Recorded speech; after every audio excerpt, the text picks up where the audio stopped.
What is your recommendation, in addition to prayer, to reform our Catholic schools, Catholic education? Okay.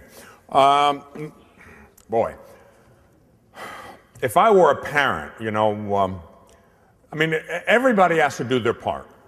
Now, if I were who's responsible for Catholic education primarily? The bishop. The bishop. The bishop is the boss in a diocese. Any Catholic institution in a given geographic location is ultimately under the bishop. The bishop is responsible for Catholic high schools and grammar schools, colleges, universities, seminary. So the bishop has to do his job. What is his job? To be a good shepherd, be a good father.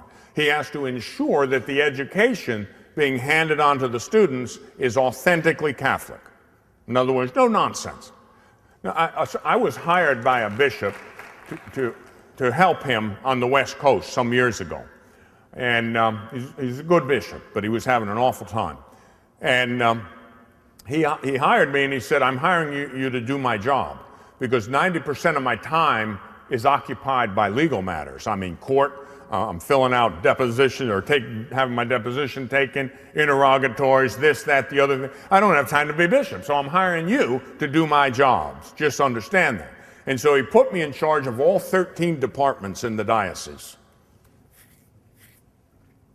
And the word got out, and the people who knew me were pretty happy about it. But man, the complaints started pouring in.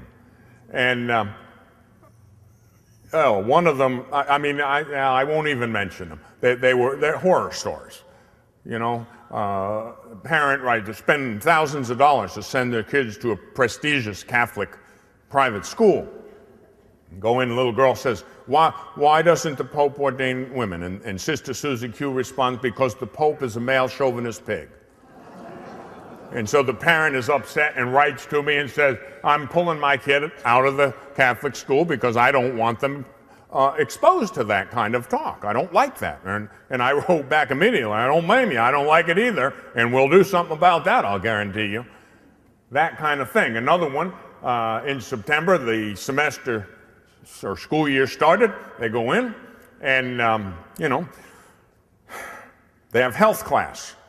The girls have one class, boys, they separate them. And so Sister whatever comes in with a box full of condoms and hands them out to the 14-year-old girls. Well, we're big women now. We have to know about these things.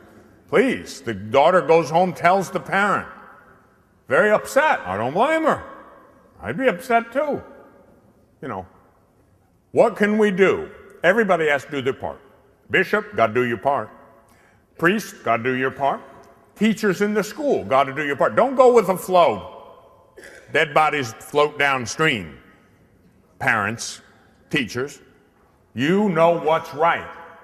Put your foot down, say, hey, that's it. That's not going to happen.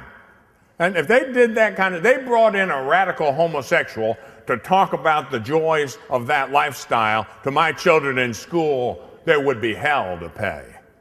The fur would fly. You better believe I wouldn't put up. I'd be in there in the administration face fast. You can't put up with that.